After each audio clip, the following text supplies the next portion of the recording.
Na história, é muito importante você conseguir definir se o edema é unilateral ou se o edema é bilateral. Isso é muito importante, tá? Ô, valeu! Então, é muito importante definir isso. Por quê? Porque quando a doença é localizada, se a doença é localizada em um dos membros, é esperado que o edema seja unilateral. Vocês concordam comigo? Tá fazendo sentido isso daí? Tá, é, tá fazendo sentido a lógica da coisa? Se a doença é de uma perna só, não vai ter edema nas duas pernas. Agora, se o quadro é completamente simétrico, incha as duas pernas, incha os braços, incha como um todo, é esperado que pode ser uma doença sistêmica. Beleza? Vamos lá, galera. Show! Vamos colocar mais gente nessa live.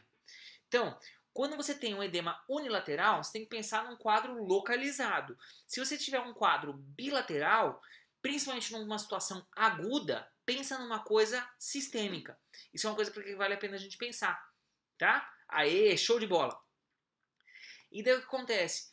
Vale a pena você pensar uma coisa assim, ó. Quando você tem um edema com história súbita, não tinha nada, de repente do nada inchou. Pensa em coisa de evolução rápida, tá? Aê, legal, galera mandando feito, show, show.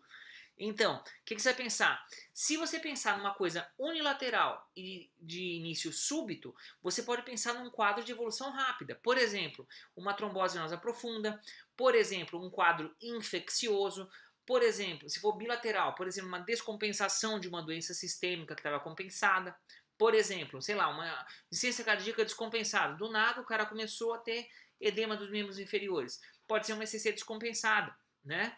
Então, galera, o que você tem que pensar? Tira na história, leva em consideração. Você precisa ver se o quadro é bilateral, se é unilateral, se o quadro é crônico ou se o quadro é agudo. Isso é uma coisa super importante da gente pegar. Com isso, a gente consegue ter um norte da coisa, certo?